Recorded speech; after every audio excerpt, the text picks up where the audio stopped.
So wonderful to have you with us tonight. My name is Beverly, and this is our study group here at Miracle Distribution Center. And we want to welcome Mike in Missouri. I don't think we've had a Missouri for a long time, so it's great to have him here. So welcome, Mike, for listening to Missouri. Wonderful. Love it. If you remembered last week, we started our Lessons in Light, and this is found in your Holy Encounter, or you can find this online at our website. If you're a new person with us tonight, you're going to be getting that. We have some here, too, at our meetings. But these Lessons in Light are really our answer to this Lenten season. We started Lent last week. Last week was the beginning of Lent. It started with Ash Wednesday. And traditionally, Lent is considered that 40-day period that starts with Ash Wednesday and leads up to Easter. Lent is usually in the traditional Christian calendar a time that we sacrifice or pay penance in some way for Jesus' sacrifice for us. So we pay back his sacrifice with sacrifice. The Course in Miracles is a little bit different than that. It does not talk about sacrifice. It doesn't talk about paying penance.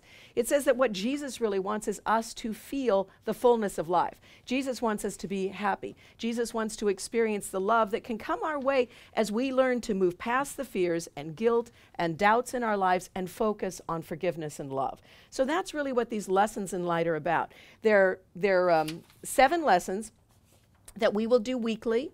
And we're going to do them together in our study group meeting and then invite you to carry that lesson with you throughout the week. And I want you to really try to embody that lesson. And then when you come back next week, we can kind of talk about how did that work for you? What experiences did you have? What miracles would you like to share? And according to A Course in Miracles, a miracle is a shift in our perception that really allows us to see what God truly sees in every situation, allows us to see the love instead of the fear, the peace instead of the conflict. So that's what a miracle is. A miracle isn't, turning water to wine, although that's not a bad thing either. But it's really about us shifting our perception. Most of us, to shift our perception out of our rutted way of thinking, our judgmental and fearful way of thinking, to be able to see a more healed and loving approach, that's a miracle. It's incredible to be able to shift our perception. So that focus, what we want to do during this 40-day period is begin to focus our attention on what is the truth. We spend probably 99.9% of the time focusing on the past, focusing on the way things have always been, therefore predicating a future just like the past. It's time for us to realize it is God's great pleasure not to punish us, not for us to go through suffering, not for us to go through guilt, but for us to live a joyous, happy, peace-filled, forgiving life. We need to get to that place where we join our will with His. Right now, we're joining our will with an illusion that says guilt and suffering and sin is our lot in life. We need to start healing the way we view that. And the way we do that is we're going to do it together. We're going to do it by affirming some of these thoughts. Last week, our thought was, into His presence would I enter now. We had a beautiful meditation. We had a beautiful discussion about it. What a beautiful thought that is to realize that at any moment we can enter into the mind of God. We can enter into the presence of God and feel washed and cleaned by that loving thought. We don't have to carry the things of the past with us. We can be renewed. We can be reborn right now. In A Course in Miracles, it says to be born again is simply to release the past and live in love in the present right now. That's what it means to be born again. It has nothing to do with the religion. It has to do with the way we think, the consciousness we hold. It's time for us to be born again, to live in that light, the truth that God holds out to us. Tonight, our lesson is such a powerful lesson too. Light and joy and peace abide in me. Again, one of my all-time favorite lessons for you to join. Are you by yourself tonight? Come sit in the front. We have a front row seat for you. Perfect. But I love the front row seats. Look at these daring people sitting in the front row. I love it. And second rows are not bad either. And third rows are pretty good too, because you're really pretty close to me. So we're doing something a little bit different. No, that's okay. I love well, you're not fourth, you're third. I said third rows are good too.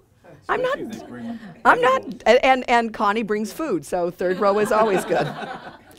But one of the things I want to say about this lesson, light and joy and peace abide in me, this idea, again, goes very well with this entire thought of lessons in light. We are asked to Sacrifice, from the Course's perspective, sacrifice the idea of sacrifice. Sacrifice the idea of suffering and pain and focus on the truth. And that's what this lesson does. It looks at how we think about ourselves in a very dramatic way. The first couple of paragraphs are extremely dramatic in how we think about ourselves. And then it says to you, all of those things are not the truth about you. Now you might, when I read some of this, like recoil from evil, think of the image you hold of yourself like from a poisonous snake, and you might go, well, that's a little bit dramatic. And it may be. Some of us may not have that same image about ourselves, but there are a lot of people who do not feel very good about themselves. And even if you think, well, I feel pretty good about myself, but I still wake up depressed. I still kind of fall into judgments about the past. I get these little nagging thoughts that hang up in my mind occasionally that kind of pull me back into, I'm not really worthy. Those are the same ideas. You know, the Course says that attack or fear is just, or what is it, attack is a thin veil over intense rage. Yeah. So even those slight irritations we have in our lives are really, as the Course says, a thin veil over the intense rage that happens inside of us. Have you ever just lost your temper and said, I don't even know where that came from? No. You know, just like, whoa, it just pops out and you go, what happened? Where did that come from? Well, unfortunately, that stuff is down in us. And I don't necessarily say that you have to let that come out, but you have to recognize that that may be there and that we need to heal that. Well, how do we do that? Well, so many of these lessons are about taking all of that stuff, even when you go, well, I would never want God or Jesus to see this stuff that's going on inside of me. But he says, it's my great pleasure to transform your life. I want to see it. I want you and I to look at this together so we can move through it. You no longer need to be possessed by this. You know, it's time to let it go. And so we do it together. We do it together. And he says, you know, if it helps you to think that I'm holding your hand or you're holding my hand, he says, think that, because it's not an idle thought. You are holding the hand of Christ. You are holding the hand of Jesus. You are holding the hand of God. Whatever you want to say, however you want to say it, that love is holding your hand and helping you walk through this stuff that we're going through now. It's okay. Yeah, Bobby. Okay, is it too soon for a story? You can tell a story. No. Just really quickly. Okay, I'm selling a bunch of stuff at an antiques. It's called Bunker Hill on Newport Boulevard. 1970, everybody. Newport Boulevard in Costa Mesa. Okay. And I had, at least $500 worth of stuff there, and the guy just up and took off with everybody's stuff. And I just had called my cousin on the way here, and I was like, if I ever see that guy selling out at the antique mall, you know, they sell out at different swap meets, and I've seen him at the different swap meets, and said, I just don't know if I'm gonna, I just feel so much rage, I'm gonna want to like get him by the neck and hold him down till the police get there, or you know, choke him down, wrestle him down to the ground, or I mean, there's just like this. And I couldn't believe, after I hung up, you know, I just left a message on her phone, and I couldn't believe what I thought. Oh God, you could have, you know, where's all that coming from? This, I mean, so much anger. I mean, how much stuff? You know, it was like about $400 to $500 worth of stuff. And from 1970. No, that's the 1970 is the address of the place, not the year of the guy item. just took off. Yeah. And with all the stuff that was in it, a big warehouse of stuff, and they just took off. Yeah. They just took off. So how are you feeling now? I just feel like I want to wring his neck. Okay. You know, like so here's enraged. But here's the thing. This is what we talked about, right? And then you wonder. I want to just like, you just thought you'd leave, you know, and I just want to like at least push him. Okay. At least give him a real good friggin' push. No, we're not laughing at your feelings, but that's okay. Again, are you done? Yes. Okay. Again, I want you to be aware of the fact, and we can talk about this later even after we do the workbook lesson, because you clearly have someone you can use in this lesson tonight. Okay. That was perfect. It is. It's a perfect lesson. But I think what's good about this, and see, I always think this is good. People go, God, you got that much rage. Why are you saying that's good? Because I like you to get it out. Yeah. I like you to bring that to the light. You know, the Course says our job is not to be loving, you know. That's not what the Course is about. Sit there and go, I love you. I love you. It's not about that.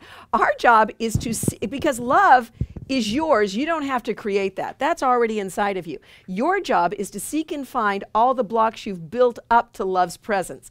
That rage is a block to love's presence. So goody, bring it up. Now, I'm not going to condone you punching the guy out or pushing him down or whatever, but you know what? I don't know. Let's put it this way. I don't know what's going to happen if you see him. Nobody knows. But the fact that you're saying that doesn't make the reality of it happening. It just makes it still rage inside of you that you need to deal with, no matter what the form. My thought was that I should have, first, I called my cousin, because she's also got some stuff that's also missing, that we should make a police report in case I get to that point and see him out at the swap meet and do attack him. Then at least the police have it on file that I made a police report that my stuff is missing. Okay. If I just attack this guy out at the swap meet, they're going to think there's furrow again. All right. You know, nuts. You know. First. Okay, but here's the point. Yes, while we still abide, as the Course would say, where we are not at home, you do need to follow the laws of this world. You are under no laws in reality than the laws of God. And that means your mental state, really, is under the laws of God. You're under no laws but that. But as long as you abide in this world, you're going to have to abide by the laws of this world. So if someone did steal your things, it probably, and they're worth, what, $500, it's probably worth it to put a police report so that if something does show up, it's found. They're aware of that fact. Nothing wrong with that. I mean, that makes perfect sense. I'm surprised you haven't done that yet. I would do that. Now, the issue of I'm going to make a police report so I can beat the guy up and I will be fully justified in it. Believe me, even if you do a police report and you beat the guy up, you're never going to be fully justified in it. Okay? So let's just understand that. You know, the issue is you may feel this is what you want to do. You may feel such intense rage. We all do at some way in some level. Right now, we just need to deal with that. You know, you need to do the things of the world that you need to do, and then from there, we'll handle the rage. We're going to handle the rage because that's what Jesus can do. That's what the Holy Spirit can do. That's what Christ can do. Okay? So if you want to think about your raging thoughts, we can shine some light into them. We can ask for the joy to replace the rage. Because, you know, whether it's intense like you're feeling, which is a good example, or just a little irritable, or I'm tired, a little frustrated today, little, have you ever had one of those, not happy, just kind of, you know, that's anger too. So all of this needs to be looked at. Not to say, my God, you've been studying this for X number of years, you should be better at this. No, because we're healing together, you know, so we heal together. Okay, you ready to heal together? Hey, Sound good, Bobby? If we don't have enough rage, we can borrow some of We'll borrow some of Bobby's. Anyway, we're going to just, what we did last week and we're going to do every week, we're going to use this little chant or this little song that we've used so many times. I've used in so many workshops. It's, my peace I give unto you. No, is that the one we're doing? He is our peace. I get those two confused. He is our peace who has broken down every wall. He is our peace. He is our peace. He is our peace that has broken down every wall. He is our peace. He is our peace. Cast all your cares on him, it says, for he cares for you. He is our peace. He is our peace. Now, you'll hear it. Simple little words. Hum along. If you know the words, sing along. By the time we get to the 7th week of this series, you'll know the song. Okay, so we can just relax right now. And if you want to start by closing your eyes, you're just going to get ourselves into a place where we release. So. He is our peace, who has broken down every wall.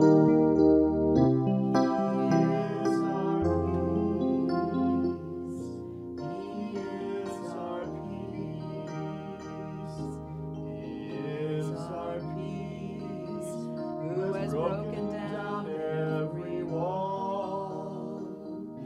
He is our peace.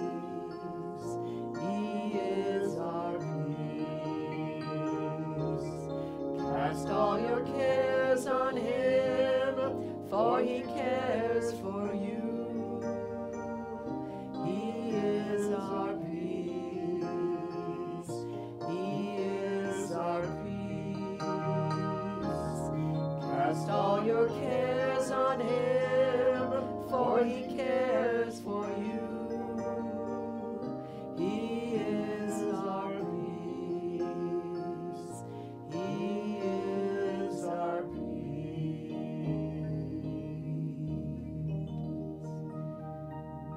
So we begin by relaxing, stepping back.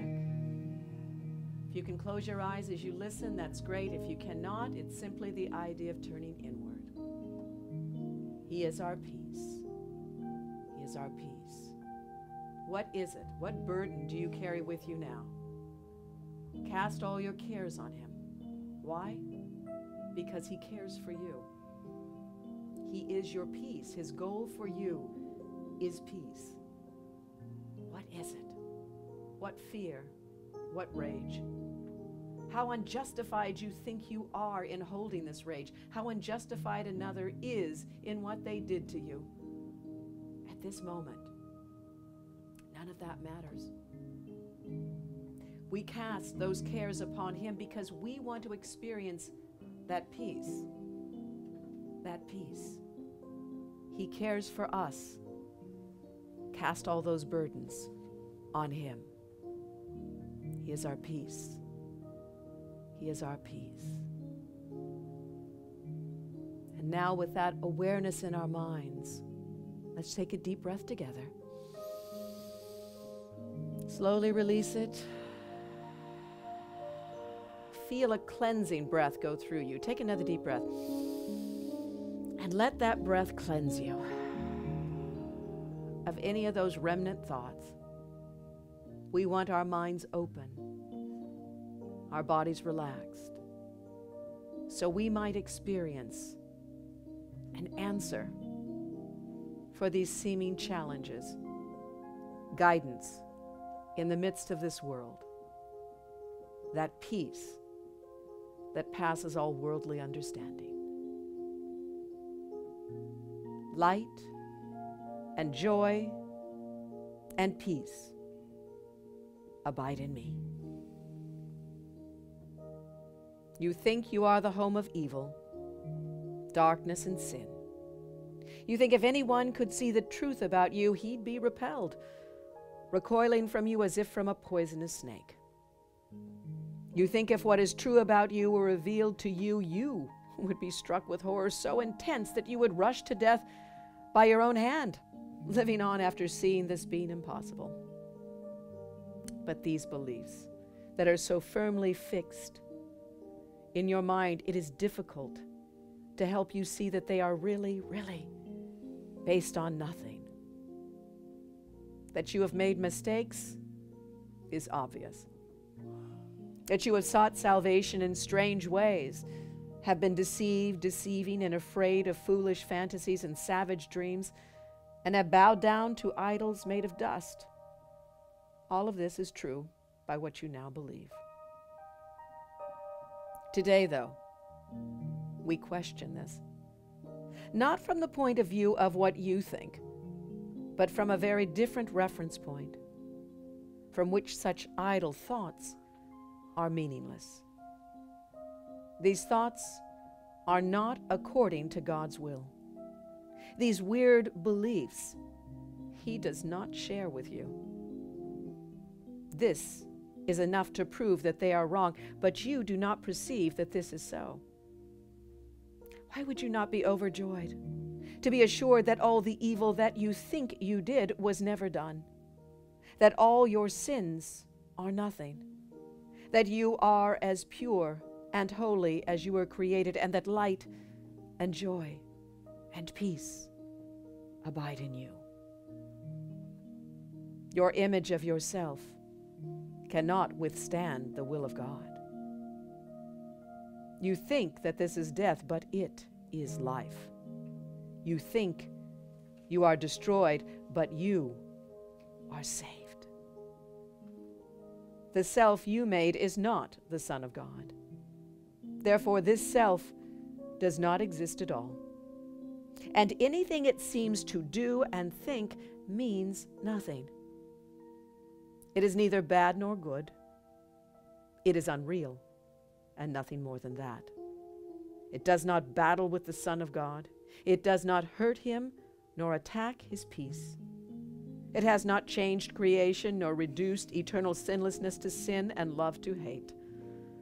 What power can this little self you made possess when it would contradict the will of God. Your sinlessness is guaranteed by God. Over and over, this must be repeated until it is accepted. Your sinlessness is guaranteed by God. Say that with me. My sinlessness is guaranteed by God. Again, my sinlessness is guaranteed by God. Again, my sinlessness is guaranteed by God. It is true. Your sinlessness is guaranteed by God. Nothing can touch it or change what God created as eternal.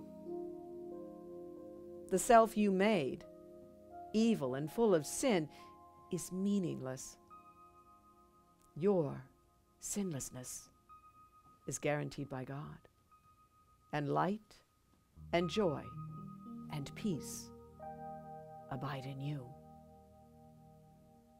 Salvation requires the acceptance of but one thought. You are as God created you, not what you made of yourself. Whatever evil you may think you did, you are as God created you. Whatever mistakes you made, the truth about you is unchanged. Creation is eternal and unalterable. Your sinlessness is guaranteed by God. You are and will forever be exactly as you were created. Light and joy and peace abide in you because God put them there. And so we practice this thought today. Light and joy and peace abide in me. My sinlessness is guaranteed by God. Put away your foolish self-images and spend time in trying to experience what God has given you in place of what you have decreed for yourself. Light and joy and peace abide in me. My sinlessness is guaranteed by God. Let's say that together. Light and joy and peace abide in me. My sinlessness is guaranteed by God. Again, light and joy and peace abide in me. My sinlessness is guaranteed by God. You are what God created, or what you made. One self is true, the other is not there. Try to experience the unity of your one self. Try to appreciate its holiness and the love from which it was created. Try not to interfere with the self which God created as you by hiding its majesty behind the tiny idols of evil and sinfulness you have made to replace it. Let this truth come. Let it come into its own. Here you are. This beautiful thing is you. And light and joy and peace abide in you because this is so. Light and joy and peace abide in me. My sinlessness is guaranteed by God. If a situation arises that seems to be disturbing, quickly dispel the illusion of fear by repeating these thoughts again to yourself. Light and joy and peace abide in me.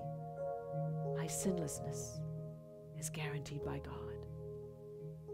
Should you be tempted to become angry with someone, tell them silently, light and joy and peace abide in you. Your sinlessness is guaranteed by God. You can do much for the world's salvation today.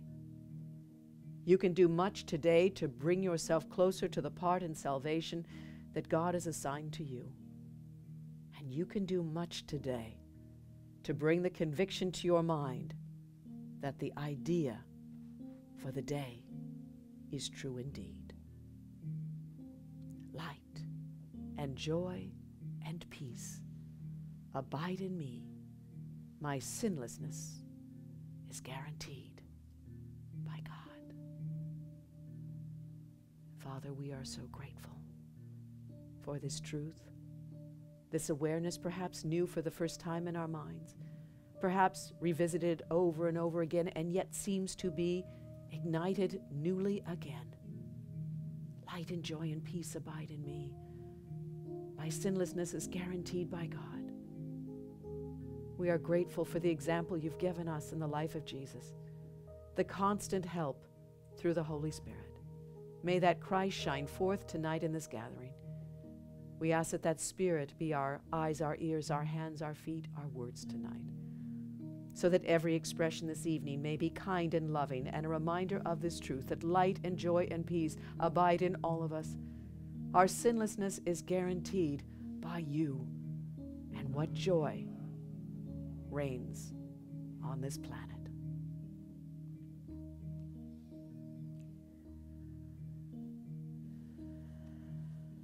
And we thank you. And together we say, Amen.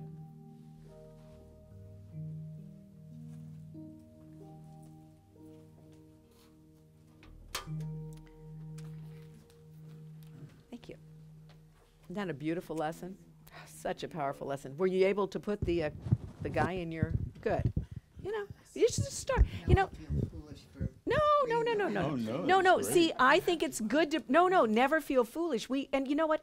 Anytime you have any judgments, don't feel foolish about them. You need to look at them. Yeah, we've all been there. But more than that, maybe you think, well, I'm more than most people. Because this is what we always do. I have more of them than anybody else. Ha ha. You know, don't believe that. But that's what I can't, you know, as many times as I'll tell you, you don't have any more problems than anybody else, you won't believe it. You'll believe your problems are worse than anybody else's. So it doesn't matter what I say to you. But what does matter, it doesn't matter to justify or unjustify those. What you need to have is the answer. You need to supply the answer.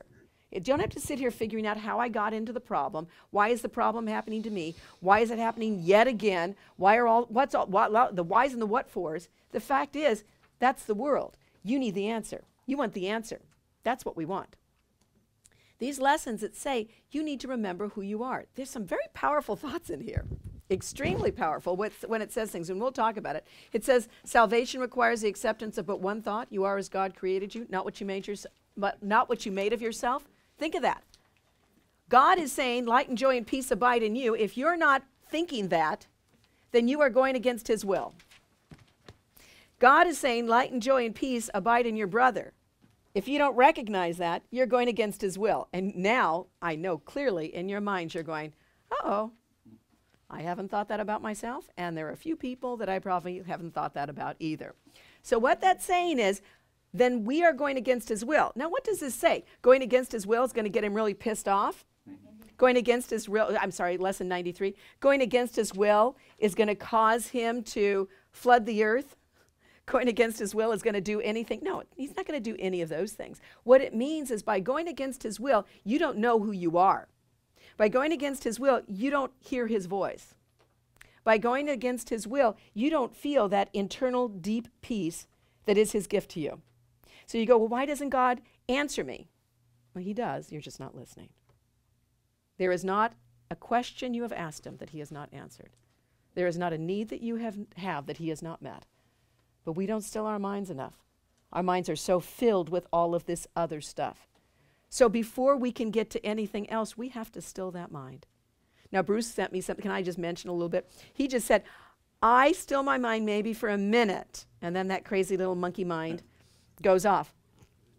I was saying a whole minute. I was really proud of him. Yeah, I was going, a minute? He's a spiritual guru. You know, no, so what I'm saying that there are many times when we don't have that peace for that long. It's okay. You know, to me, we have to celebrate the successes. You have to bless the light instead of cursing the darkness. You know, when good things happen to us, there are some people that will go, oh, that's wonderful. Oh, this is so exciting. And there will be other people that say, why did it take so long to get here? And all they do is live in all the miserable times they had before the good thing happened. The old saying, you look at a glass half empty or half full, is so very, very true. We go, well, that's nothing. Oh, it's a deep spiritual truth. It is a deep spiritual truth, yeah. Where do you look? Where does your mind go? Where do you dwell? That's what these lessons in light are all about, getting us to take a concerted period of time. If I said you've got to turn your life over to the Christ for a year, you'd go, oh, Christ. A whole year? You know, it wouldn't be, oh, I'm turning my life over to the Christ. It would just be, oh, my God. But if I said, you know, maybe we could try this 40-day period in here, like a month, sort of like a month, you know. We just do these lessons together. If we have success, we have success. If we have some failures, we have some failures. We're going to do it all together. And we said, we're going to try and see how we feel. And we're just going to work together on this, not apart. You might say, oh, well, I could maybe do that. Heck. So that's why we do this. Let's give it a shot. Let's see what happens if we have a concerted effort for 40 days to heal our lives and be happy about the minutes that we choose to spend with God. You know, he says he takes those minutes and he transforms them into eons. He needs those little moments of grace that you give him, and bless the world with that. And we need to be grateful for that. I mean, that's really developing our attention on the glass half full instead of half empty, developing an attitude of gratitude, if you will, being grateful for the things that we have in our lives instead of always cursing the darkness. You know, this is what this is about. So this lesson is so powerful. I mean, it throws it at you. I don't even have to say, isn't this a silly first paragraph, because Bobby's proven to me it isn't a silly first paragraph. It says, we kind of think anytime you think someone else is evil, gosh, think about that. When you say someone else is evil, what does that say to you, about you? There's an evil place. Now, there's a dark place inside of us. Because we could not recognize that if it were not, we couldn't recognize it in another if it were not a feeling inside of us. You know, so, you know, kids, a lot of times it's interesting, young children never seem to smell bad smells on people. Have you noticed that? I remember when Jeffrey was little, we'd go into a McDonald's or something. There was always a homeless person in McDonald's, and he never minded walking around the homeless person who smelled so terrible, because McDonald's oftentimes would give him free coffee. And when he was little, he didn't mind doing that because he didn't smell that. You might say, well, kids' smells are not very good. Well, no, they are actually pretty good. They can smell very well, but they don't see an issue with that. A person's a person. A nice person smiling at them is a nice person smiling at them. As we get older, we're taught that's stinky. Don't do that. You know, and we tell kids all the time, that's stinky, don't they? Oh, that's stinky. And then they go, okay, that's stinky now. So something looks dirty, okay, that's stinky now. And we kind of teach ourselves these judgments that we have. Well, if we can teach ourselves these images about ourselves, these images about others, we can unteach ourselves too. Now, that's not necessarily that easy and quick to do. It takes a while sometimes. Mark wants to share something there. Here, right. Oh, it's right behind. We got multiple microphones here, Mark. Yeah, you know why the Batman movies are so popular, because people identify with, here's this guy, Bruce Wayne, carrying a resentment for his whole life, just to get even with the guys who killed his parents, so he turns into this big crime fighter and everything, and he still carries this dark thing inside him, and it's, why is that serious? Because everybody carries this little dark thing inside us, you know, and it's, we want to hang on to these resentments as defining who we are, we think we are, you know. And I think that's interesting, because people might say, and there are a lot of people that keep this image of themselves, this depressing image of themselves, and they go, if that were taken away, who would I be? We don't know who we would be without this definition of ourselves like that. And the fact is, what the Course is saying is, it's kind of like a drop of water to the ocean. You know, it's often been said that if we joined our mind with the mind of Christ, we would lose our identity. But what we would lose is this individualized, painful, suffering, grievance holding, guilty identity. And what would happen is, no longer would we be a drop, you're right, we would be the entire ocean. So if we were to transform this dark, resentful, evil side within us, we would not lose ourselves. We would finally, according to this lesson, find ourselves.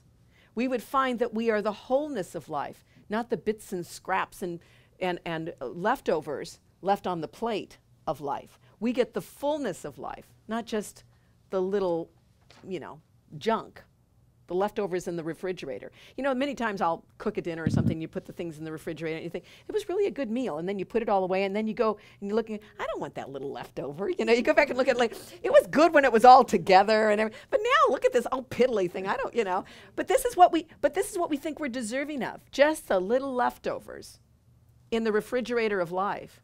when God is saying you're worthy of the entire buffet. You know? Now, I'm not talking about things. I'm talking about the attitude inside of us.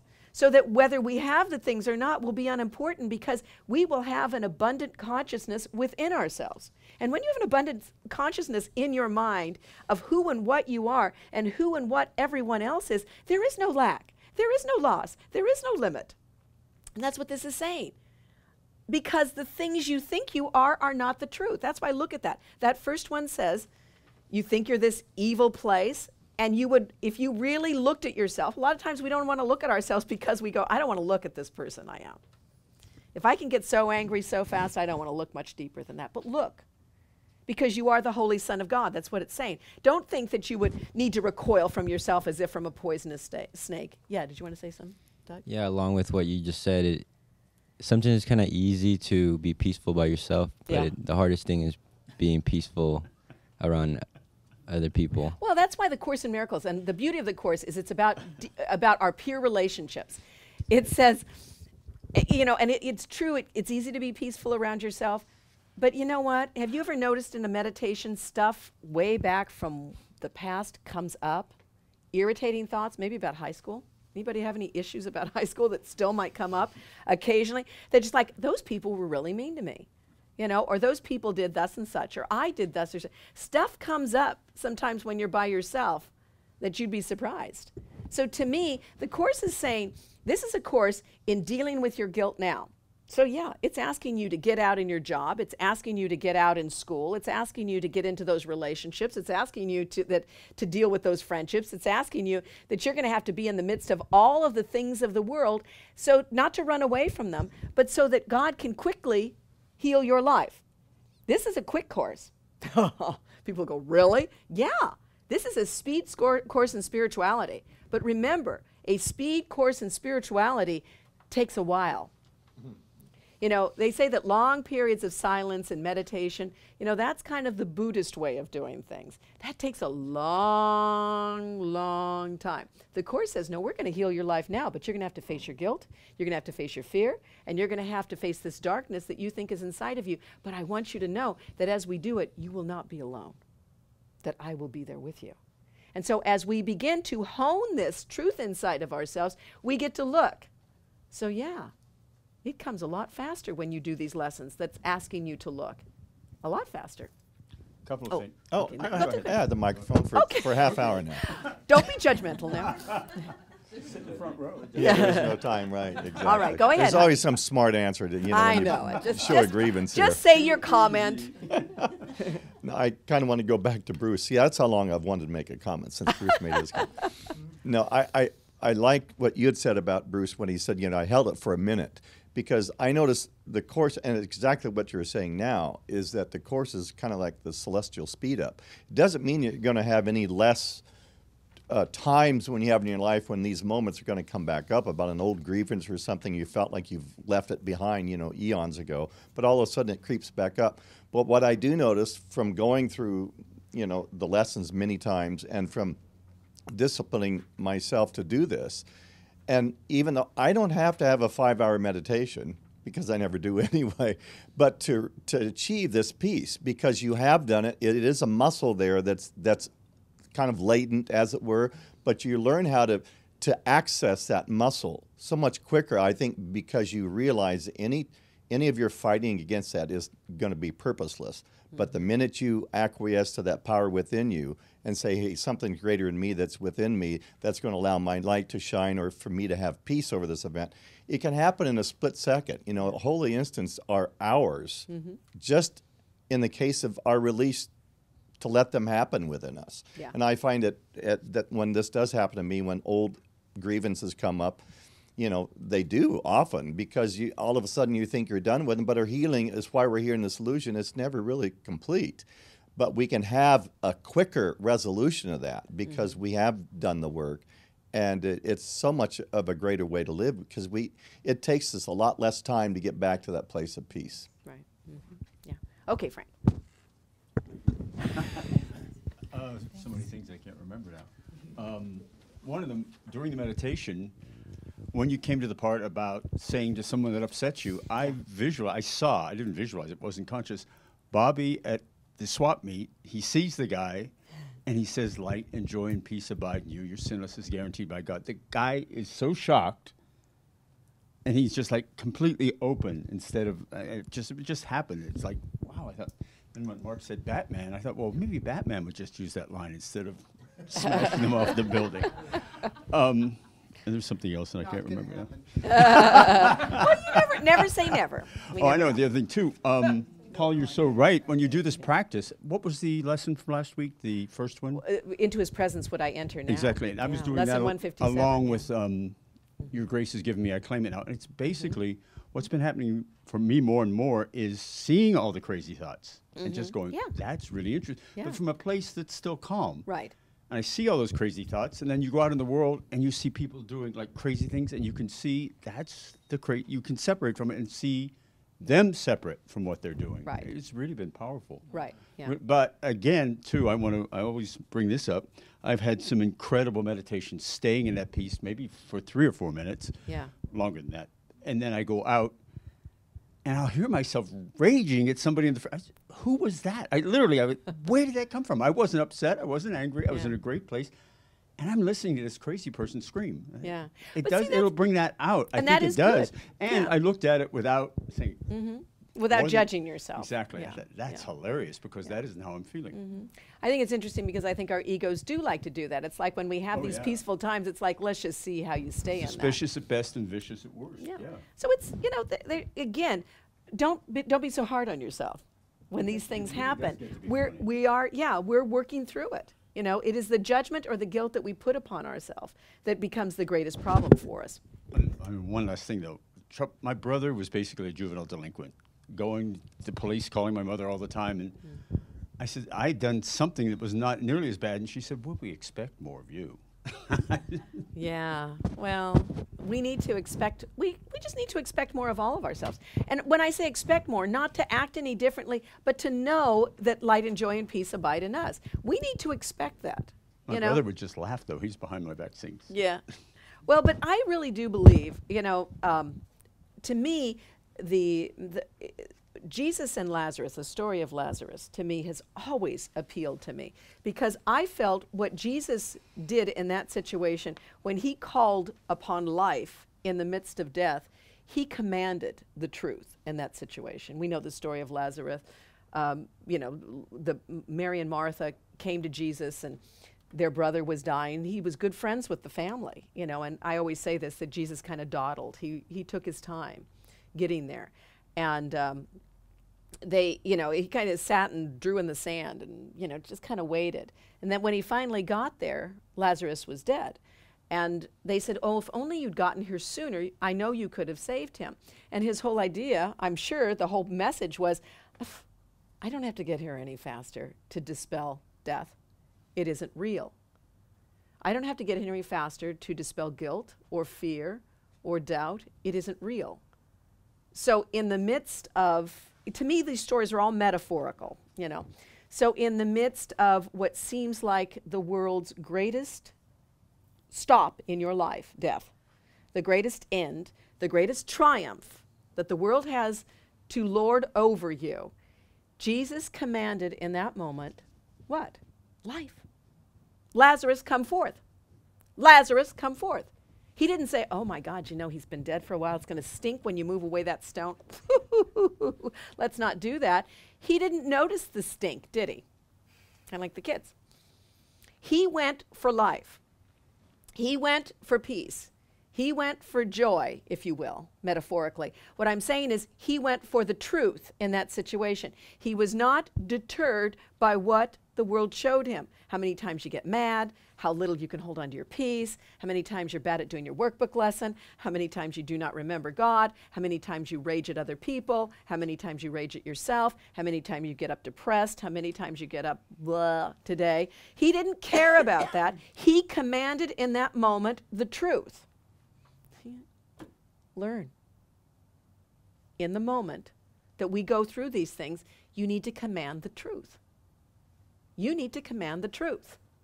Peace to my mind, let all my thoughts be still. And if you have to say it out loud, he didn't say it, by the way, Lazarus, come out if you want to. He said, absolutely not. This is not a choice. We command the truth. You don't say, if I'm done purging about this, then we'll get over it. No, you're done. The moment you see it, it need not have any more power over you. You need to command the truth. My mind, be still. Light and joy and peace abide in me. My sinlessness is guaranteed by God. I'm going to hold him to that truth. So stop acting like a victim. We have to stop acting like victims. We have to start acting like the heirs to the kingdom that we are. You know, and that's what this lesson is about. Did you want to say something? Yeah, it's something, I don't know if you mentioned it last week, something about all the knowledge. I was watching Cosmos. I don't know who else watched Cosmos. It was between me and him. I would Between say you the and him, same of course. thing. Where all the knowledge that has ever been Neil is deGrasse, isn't it? within all of us. And he quoted some man that came between Copernicus and Galileo, who literally got to the place where it was just a Was it description. Beverlyus? I believe it was Beverlyus. Beverlyus? Yeah, it was Yes. Beverlyus. That heretic woman. Well, he was much uglier. But he was able to transcend his body, and from his description, Yeah. what he saw was the universe as it is, not as anybody had ever seen it. Right. And I think what the Course basically says, we've got all of that knowledge inside of us, Yeah. and we've placed all these blocks by refusing to stop and go beyond all the craziness we use that shuts out any belief we could have of what we really are. Well, I think in a classroom, I always think of kids in a classroom too. Kids are always a good example because, you know, you see that transformation from being this innocence and easily malleable to situations to getting rigid thoughts when they get to be teenagers. It's like, you know, what happened to you? But then we outgrow that. You know, we move out of that. And as we get older, you know, when we're in our 20s and 30s, we have some real challenges. When you get to, I hate to build that up to anybody, but when you get into your 50s or so, 40s, later 40s, even your 50s, you start feeling a little bit more like now you're learning again. You know, you kind of are learning again. When you get to be in your 60s, I don't know quite that one yet, but when you get to be in your 60s, from what I gather, I think we kind of go into, I think we get a little more infantile. Meaning, when I say infantile, I think meaning we're more malleable. You know, we're more able to adjust in a lot of these things. And we're looking at these things, again, almost for the first time. What's the Beatles song?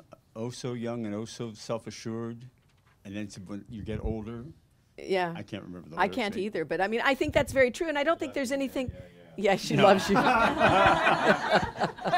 That one too. Anyway, but let's look at this again.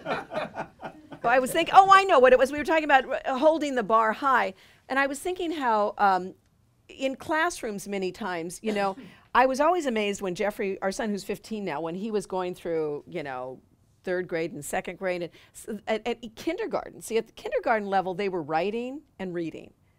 I never wrote or read in kindergarten. I glued cotton balls onto bunnies, you know, and I sewed. I was the only one given the needle. I sewed on button eyes on the bunnies. Everybody brought their paper to me, and I sewed the button eyes on the bunny. I was given the privilege of having a needle, the only one in the class. And so it's like, I always laughed about that. These are the things that I remembered. I remembered that. And I think to myself, now kids are reading and they're writing in kindergarten. And I thought to myself, that's beyond their ability. But you know what? The teacher and the educational system didn't believe it was. And you know what? Therefore it wasn't. And they did it. Now, it certainly helped if parents were reading to their kids at home and helping them to read and things like that. But it kind of showed me that when we think we can't or we're limited, we are. But when we think we can and we're unlimited, we are. You know, we are right either way. If you think you can, you can. If you think you can't, you can't. You're right. Either way. So to me, where do you want to be? And I think I can't, or I think I can. And I think we should think of that as we get older, because we go, oh, you know, I can't remember things like I used to. You know, here's what I think. A lot of times I'll run downstairs to get something, and by the time I get down there, I can't remember why I ran down there. But then I have to run back upstairs, so it's exercise. I just think of it as exercise. You know, forgetting is exercise, going back and down up the stairs. So I just think I don't get mad at myself that I forgot what it was. I just figure I'll go back upstairs, get a little more exercise on my thighs, and sit down yet again and figure this out. That's what Betty White says. It is. It's a good fitness program. It's not my only fitness program, but I mean, I just try to look at it as why get so mad at myself that I can't remember? Because if you get mad at yourself that you can't remember, are you going to remember?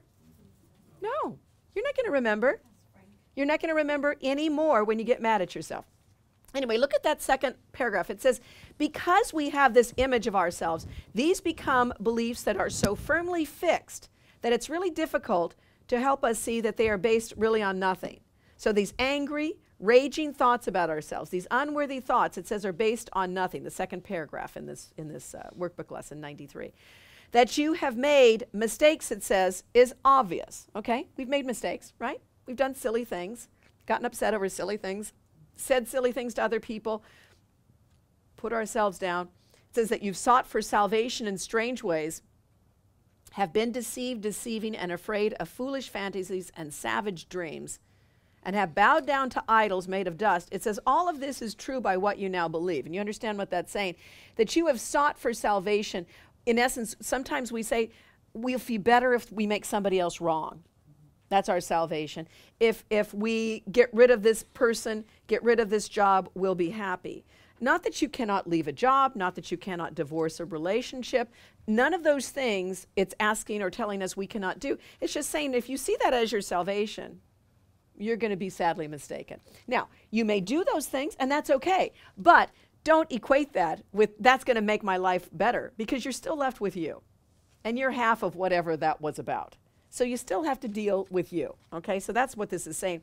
That you've been deceived in situations. Have you been deceiving? Have you been afraid of foolish fantasies? Have you been afraid of savage dreams?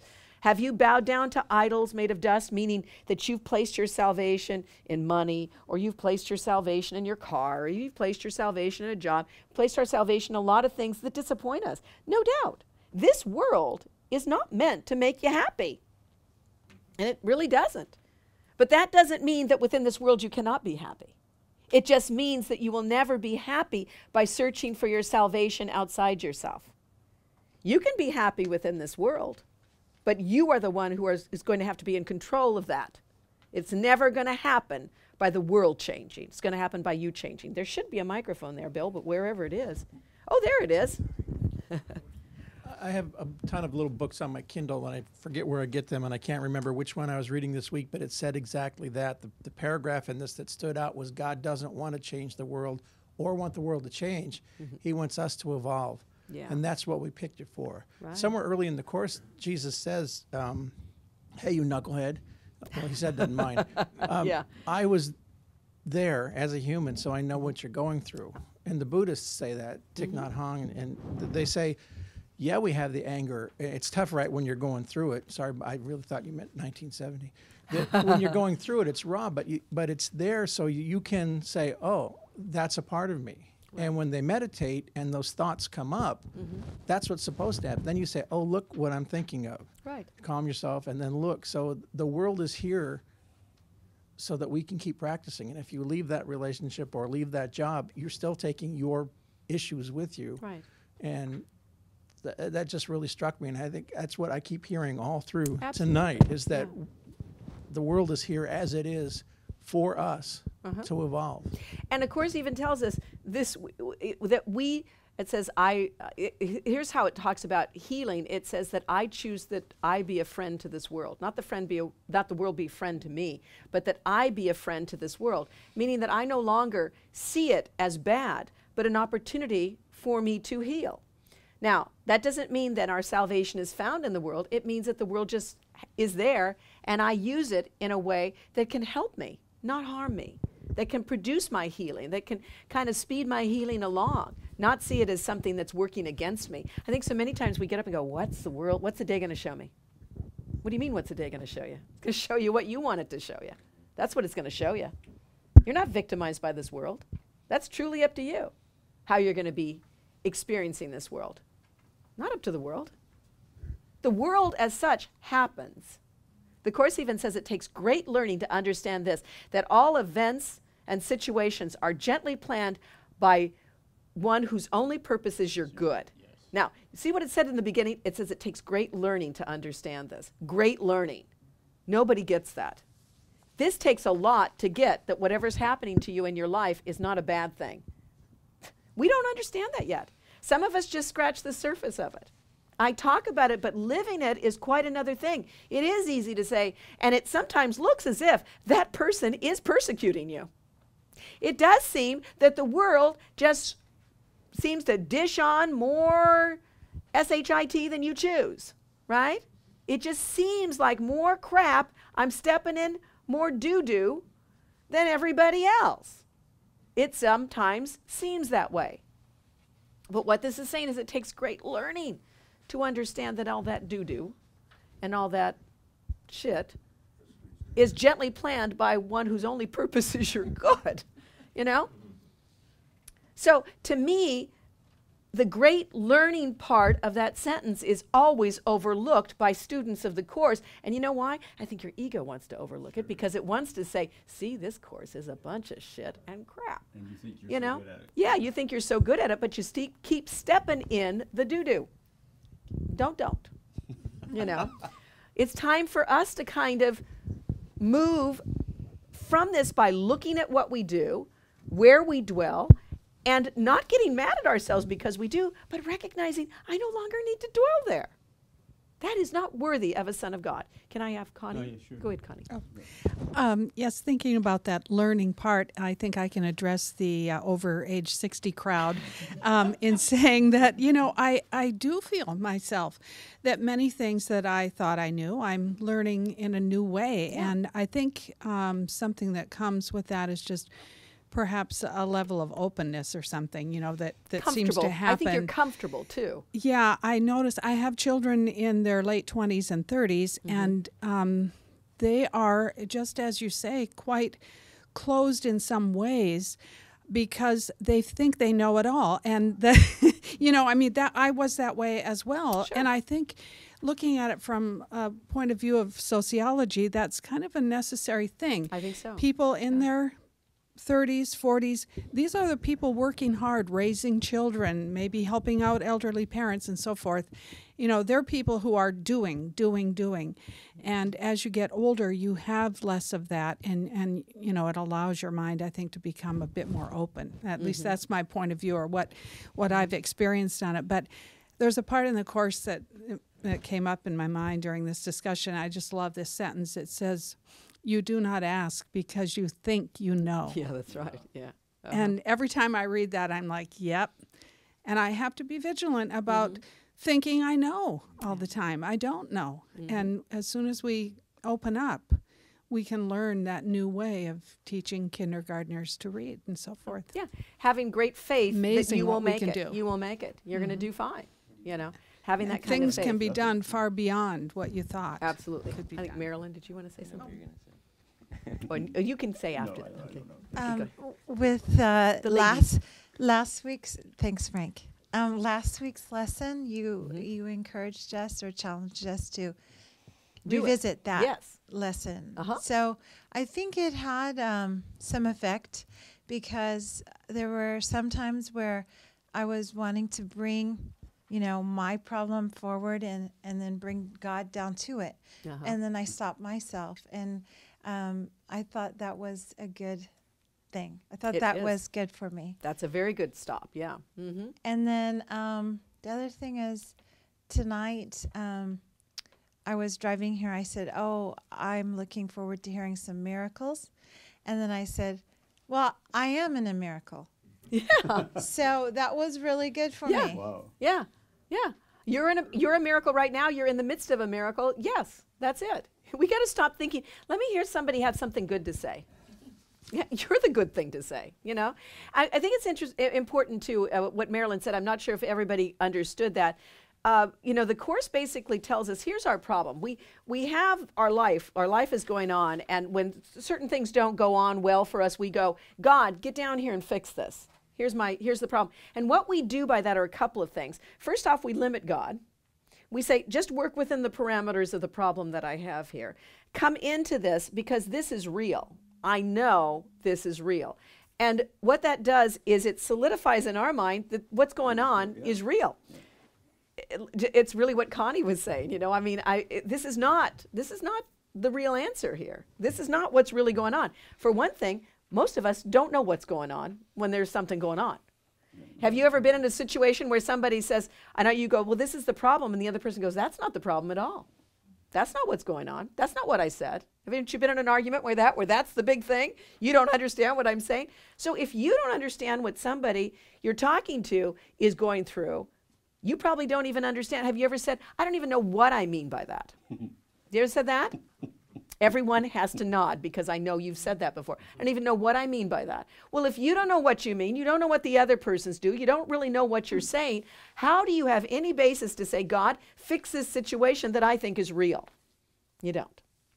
So what Marilyn was saying, what we were talking about after the meeting was, what we need to do is take whatever situation we're going through and kind of neatly go, here, you know, I give it to you. You know, I'm going to let you decide how this should be healed. I don't know. I have no idea. And I'm not going to put you down in a box and say, okay, God, here's the problem. Just kind of get in here with it. Down and dirty. You know, I want to bring it to God and allow him. So that's what it means to, into his presence I would enter. Now, I bring it to you. Yeah. So I had a miracle occur this week in that I was reading and I had the clarity of the idea of, you know, you're supposed to give it to Jesus to handle for, and you think, oh, you'll only have to give the big things, you know, the big choices. Where should I work? Where should I live? All the big things. Right. But there was the clarity that came when he said, no, give me everything. Let me have everything, because then that clears the decks for you to be my miracle worker. Right. I will make everything easier. Mm-hmm. So clear those decks, give me everything, and I will make life flow. Mm-hmm. And it was like, wow. Absolutely. Wow. Absolutely. So true. And isn't it true, too? Because if we just reserve help for the big things, then it's big. But if we do it little by little, it's just like exercise. I can get to do 100 sit-ups, but I can't do 100 sit-ups today, you know? I can maybe do 10 today or 15 today or 20, and then I can build up, build up, build up. So why don't we take the little issues every day? Good morning, God. This day is yours. It's my gift to you. You know, good morning, God. I agree. Light and joy and peace abide in me. Light and joy and peace. Help me to see the light in others as well. You know, if we do this every day when life is easy, then when the tough stuff happens, it's a habit. It's easier. If we keep practicing, it's a habit. That's right. Absolutely. Thank you for sharing that. Yeah. Yeah. There's Monday was, you know, after daylight savings time, and I got to experience driving to work with the sun rising. Yeah. And as I'm driving, all of a sudden the music comes on, 2001, the beginning song. Yeah, that's true. The Space Odyssey. The sun's coming up, you know, and I go, what a great experience as I'm driving to work and everything, and it was really neat. And then all of a sudden it's gone, you know. And all these experiences we put in this world, they always go. They only last for a moment, and so the miracle for me, it was actually realizing that there's something beyond that what I put experiences in this world. Yeah. You know, and that would be the only place we would live them. Yeah. Yeah. Isn't it interesting to you when you just relived it, right? Yeah. Where is the experience? Yeah. Well, it's not in the world. It's in your mind, isn't it? Mind, yeah. So to me, it's in you, or your heart, or your soul, or whatever you want to call it. The experience is in you. It's not in the world. Yeah. It never was lost. Yeah. The reality of it was that other people saw that sunrise and did not experience any joy about that. I have to tell you this one real quick story, because one of our listeners in New York, she said she just hates daylight saving time. Just does not like it. Had lots of problems because it's too dark, and she has to get up really early, and everybody slept through their alarms. Her daughter goes to school. She is a teacher. So she said it was awful. I was running late. Everything was late. And she said, so I started and she says, I was, for the first time in 15 years, I was late to my job. And I had to call somebody else to go pick up the special ed kids at the bus. I couldn't do it. She says, it was terrible. So she said, starting the day like that, in a blinding rush, I didn't have a chance to read my lesson that day until I sat down for my first break a few hours later, and I realized I was still shaking and fighting back tears. It was such an awful day. One of my teammates asked me if I was okay, and I said, well, I should be fine. Everything worked out okay, right? And then I laughed a little because I realized, yes, everything was in fact just fine. But I was still shaking. So she said, it kind of just was a good realization to me. It all worked. So why did I still hold on to it? Why was I still so frustrated by it? She said, then she had a dream. And I got to tell you this dream because that was pretty interesting. I recently had a very vivid dream, which I think is related to this process of sorting out my stress. She says, I found myself walking in near a lily pond in a park I have been to many times. In fact, our daughter had her wedding there. I found a path which I had not seen before, and I followed the path, and it came to a beautiful little garden. It was so perfect. There was a little Asian gardener, she said, working away at clipping dead flowers, and I asked how it was he kept the garden so free from weeds. And he said, oh, you see, in this garden there are no weeds because all the plants are welcome. What you call weeds where you are, why in this garden they are just called another kind of flower. I look around and realize many of the plants were in fact ones I would consider weeds in my own garden. Wow. But there they looked absolutely beautiful. And I love that thought because it's like everything else. It all becomes part of our garden. Do you see it as a weed? Do you see it as just transitory? Or do we recognize that memory and those beautiful memories live on inside of us if we choose to have those grow that way? Or they can be seen as negative thoughts that are in our minds. So I just thought that was so very, very powerful for all of us. Okay. And how we can use these simple situations to awaken this. Every experience becomes an opportunity to find the peace of God. That's what this is all about. Well, let's get back into this because we only have 9 minutes. Anyway, quickly, I want to mention, it says, I'm sorry, honey, I'll get to you later. So what it says is all these images we have, look at that third paragraph. We're going to quickly go through that. It says, all these images we've made about ourselves, we're going to question them, not from the point of view of what you think, but from a different reference point from which such idle thoughts are meaningless. These thoughts are not in accord with God's will. These weird beliefs God does not share with you, and that should be enough to prove that they are wrong, but you don't perceive it so. Meaning, all of these painful situations, all of these negatives and judgmental situations, he does not perceive that so. He sees only the truth in them. And then it goes in that fourth line, that fourth paragraph. The fourth and fifth paragraphs are very powerful. It says, why would you not be overjoyed to be assured that all the evil that you thought you did was never done, that all your sins are nothing, that you are pure and holy as you were created, and that light and joy and peace abide in you? Why are you, when you're not doing this workbook lesson, why are you not just like going, wow, this is the best workbook lesson around? We don't. Wow. No, we keep It should be. Wow. You keep thinking, I can't get it. I can't get it. But it says your image of yourself, it says, listen to this line, cannot withstand the will of God.